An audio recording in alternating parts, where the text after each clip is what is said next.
안녕하세요. 윤선생입니다. 오늘은 창세기 14장 말씀을 분석하며 생각해 보는 시간입니다. 창세기 14장 말씀은 동방 네 왕들의 연합군과 가나안 남방 다섯 왕들의 연합군이 서로 전쟁을 하는 내용입니다. 이 전쟁에서 가나안 남방 다섯 왕들의 연합군이 패하게 되었고 그들은 모든 재물과 사람들까지 빼앗기게 되었습니다. 그곳에 롯이 살고 있었기 때문에 롯과 그의 가족들도 모든 재산을 빼앗기고 그들에게 붙잡혀 갔습니다. 그때 도망자가 아브람에게 이 소식을 전해주자 아브람은 그 소식을 듣고 자신과 함께하는 318명을 데리고 단까지 쫓아가서 동방 네 왕의 연합군과 싸워 이겨 조카 롯과 모든 소유를 되찾아옵니다. 그리고 승리하고 돌아오는 아브람을 살레망 멜기세덱과 소돔왕이 영접했고 아브람은 승리해서 가져온 전리품들을 믿음 안에서 지혜롭게 처리했습니다. 14장은 가나안 땅에서 벌어진 전쟁과 그 전쟁에 참여한 아브람의 승리에 대한 말씀입니다. 그러나 14장 말씀은 단순한 전쟁과 승리에 관한 것이 아니라 하나님께서 아브람에게 주신 약속이 성취되고 있음을 보여주고 있습니다. 그래서 오늘은 본문 말씀을 분석하면서 하나님께서 아브람에게 주신 약속들을 어떻게 성취하시는지 찾아보고 생각해 보겠습니다. 이제 몇 가지 질문을 통해서 내용 분석을 시작하겠습니다. 첫 번째, 동방 네 왕들의 연합군과 가나안 남방 다섯 왕들의 연합군은 왜 전쟁을 하게 되었습니까? 먼저 동방의 네 왕들의 연합군과 가나안 남방 다섯 왕들이 누구인지 찾아보겠습니다. 1절입니다. 동방 네 왕들의 연합군은 첫 번째 시날 왕 아므라벨입니다. 시날은 구바벨론이 있던 곳입니다. 그리고 바벨탑을 쌓았던 장소이기도 합니다. 두 번째 연합군은 엘라살 왕 아리옥입니다. 엘라살은 바벨론과 페르시아만 중간에 위치하고 있습니다. 세 번째 연합군은 엘람왕 그돌라오멜입니다. 엘람은 바벨론의 동쪽, 페르시아만의 북쪽에 위치한 곳으로 동방 연합군 중에 가장 강력한 힘을 가진 나라입니다. 네 번째 연합군은 고임왕 디달입니다. 고임의 위치는 정확히 확인되지 않습니다. 그러나 고임이라는 이름은 나라들이라는 뜻을 의미하므로 작은 유목민의 집단의 연합체로 보고 있습니다. 그리고 가나안 남방 연합군 다섯 왕들을 찾아보겠습니다. 2절입니다. 가나안 남방 연합군 다섯 왕들의 나라는 모두 사해 남단에 위치하고 있습니다.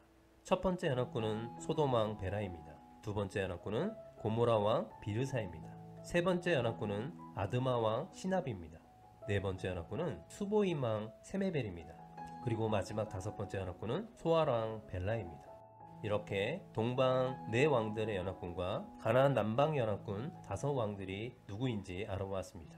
3절 말씀을 보면 동방의 네 왕들의 연합군과 가나안 남방 다섯 왕들의 연합군이 지금 싸우기 위해 모두 시딤 골짜기 곧 사해에 모여 있습니다. 이들은 무엇 때문에 이렇게 모여 싸우려고 하는 걸까요? 그 이유는 4절과 5절에서 말씀해주고 있습니다. 가나안 남방 다섯 왕들은 12년 동안 엘람왕 그돌라오멜에게 조공을 바쳤는데 어떤 이유인지는 알 수 없지만 13년째 되는 해부터 조공을 바치지 않았습니다.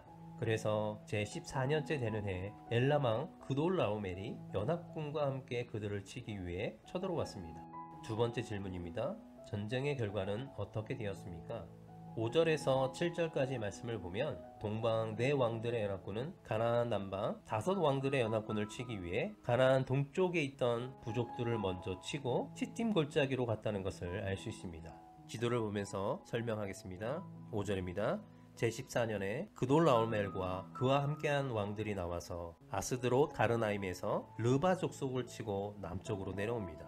그리고 함에서 수수 족속을 칩니다.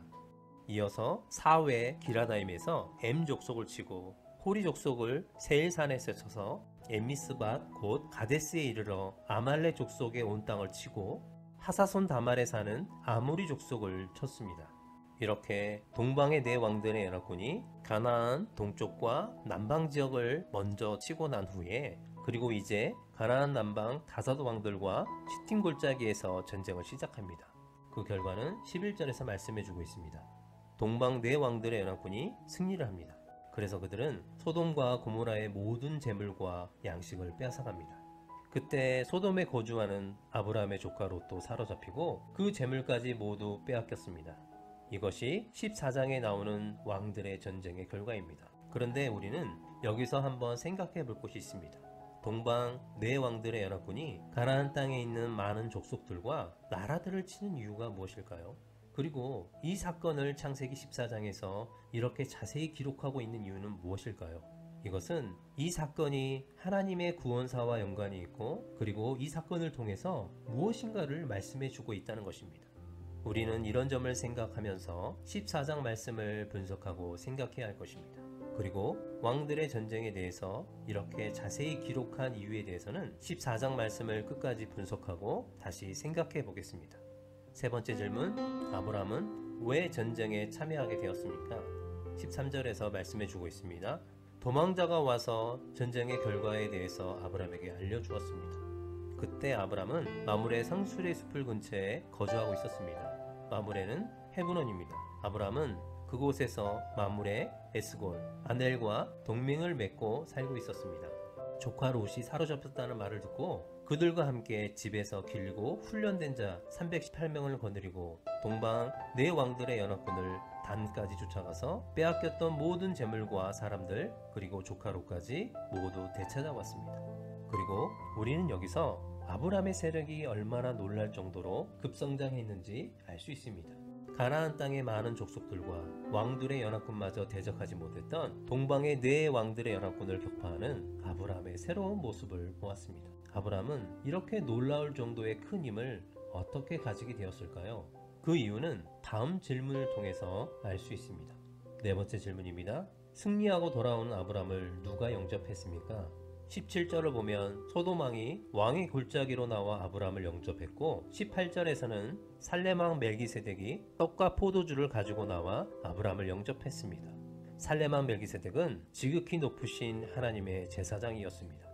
이번 전쟁의 승리로 그 땅에서 이방인이었던 아브람이 재평가되고 왕들에게 영접받는 존재가 되었습니다.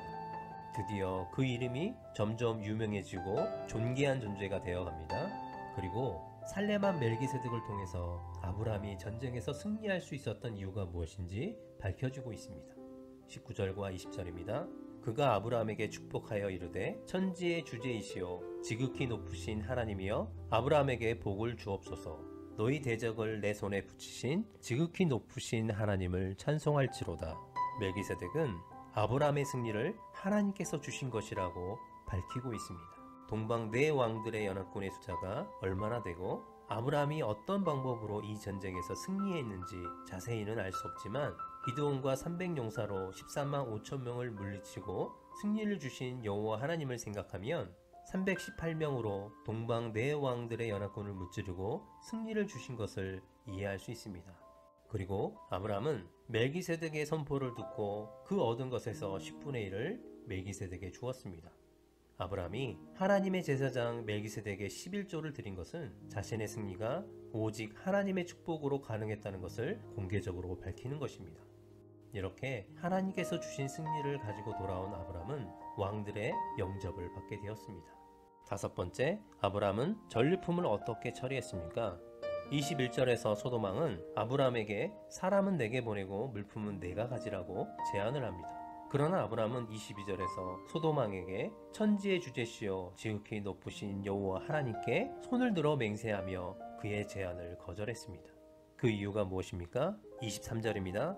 내 말이 내가 아브람으로 치부하게 하였다 할까 하여. 아브람의 부여는 하나님께서 주신 것입니다. 그런데 이 소돔왕의 제안을 통해서 아브람이 부자가 됐다는 그런 오해를 받을 수 있기 때문에 아브람은 그의 제안을 거절하였습니다. 이방신을 섬기고 부패한 소돔왕의 도움을 받지 않고 오직 하나님의 역사만으로 자신이 부하게 된다는 것을 보여줌으로써 하나님의 영광을 드러내기 위한 아브람의 믿음입니다. 그래서 아브람은 소돔왕의 제안을 거절하고 그에게 속한 보잘것없는 것 하나라도 취하지 않겠다고 선언합니다. 그러나 24절에서 전쟁에 참여했던 자들을 위해서는 당당히 그 권리를 행사하고 있습니다. 오직 젊은이들이 먹는 것과 나와 동행한 아넬과 에스골과 마므레의 분깃을 제할지니 그들이 그 분깃을 가질 것이니라. 여기서 아브람은 소돔 왕에게 부탁하고 있는 것이 아니라 전쟁에 참여한 자들의 몫을 당당하게 취할 것을 명령하고 있습니다. 아브람은 전리품을 하나도 소유하지 않고 지혜롭게 나눴고 모두에게 돌려주었습니다. 아브람이 이렇게 재물 앞에서 초연할 수 있었던 것은 하나님의 보호와 인도하심만이 모든 번영과 평안이 보장된다는 것을 깨달았으며, 그리고 자신에게 약속을 주신 하나님에 대한 확고한 믿음을 가졌기 때문입니다. 그래서 아브라함은 불의한 자의 재물을 탐하지 않았습니다. 저와 여러분도 눈앞에 보이는 재물이나 일시적 명예에 욕심을 내지 말고 아브라함처럼 하나님을 신뢰하는 신앙으로 하나님을 경험하고 하나님께 영광 돌리는 삶을 살아갈 수 있기를 축복합니다. 마지막으로 6번째, 창세기 14장 말씀을 통해서 아브라함에게 주신 하나님의 말씀이 어떻게 성취되어 가고 있는 것을 알 수 있습니다. 창세기 12장 2절에서 3절 말씀은 하나님께서 아브라함을 부르시고 주신 약속의 말씀입니다. 그리고 14장은 하나님께서 아브라함에게 주신 약속들을 어떻게 성취하시는지 보여주고 있습니다. 가나안 남방 5 왕들의 연합군이 전쟁에서 패하자 도망자가 누구를 찾아와 이 사실을 알렸습니까? 아브라함에게 이 사실을 알렸습니다. 이것은 아브라함이 왕들의 전쟁에 참여할 수 있을 만큼 유명해지고 힘이 생겼다는 것을 알 수 있습니다. 그리고 하나님께서 주신 전쟁의 승리로 이방인이었던 아브라함이 이제는 왕들에게도 영접받는 존재가 되었다는 것을 보여주고 있습니다. 이제 가나안 땅에서 아브라함의 이름이 유명해지고 존귀한 존재가 되었다는 것을 알 수 있습니다. 창세기 12장에서 아브라함에게 주신 그 약속의 말씀들이 이루어져 가고 있다는 것을 볼 수 있습니다. 그리고 창세기 13장 14절에서 17절 말씀은 조카 롯이 떠난 후에 하나님은 아브라함에게 2가지 약속을 주셨습니다. 첫째는 보이는 땅을 아브라함과 그 자손에게 주시겠다는 약속입니다. 그리고 둘째는 그에게 자손을 셀 수 없을 정도로 많게 하시겠다는 약속입니다. 그런데 여기서 하나님은 내가 주리니 내가 하리니 이 말씀을 3번이나 반복하고 있습니다. 이것은 하나님께서 사람들에게 약속을 주실 뿐만 아니라 그 약속을 친히 이루어 가시는 분임을 강조적으로 나타내는 것입니다. 그리고 14장은 이 말씀을 이루시기 위해서 하나님께서 일하고 계신다는 것을 보여주고 있습니다. 앞에서 잠깐 이야기한 내용입니다. 오늘 말씀에서 동방 4 왕들의 연합군과 5 왕들의 연합군과의 전쟁에 대해서 왜 이렇게 자세히 기록하고 있을까요? 다시 지도를 보면서 생각해 보겠습니다. 동방 4 왕들이 가나안 땅으로 와서 5 왕들하고만 싸운 것이 아닙니다. 그들은 많은 족속과 왕들을 물리치며 내려왔습니다. 그리고 가나안 남방 5 왕들의 연합군도 물리쳤습니다. 그러나 그들은 아브라함에게 패하게 되었습니다. 왕은 나라의 소유와 통치권을 가진 자들입니다. 아브라함은 이런 왕들의 전쟁에서 진정한 승리자가 되었습니다. 그래서 창세기 14장은 아브라함이 가나안 땅의 진정한 주인이 되었다고 선포해 줍니다.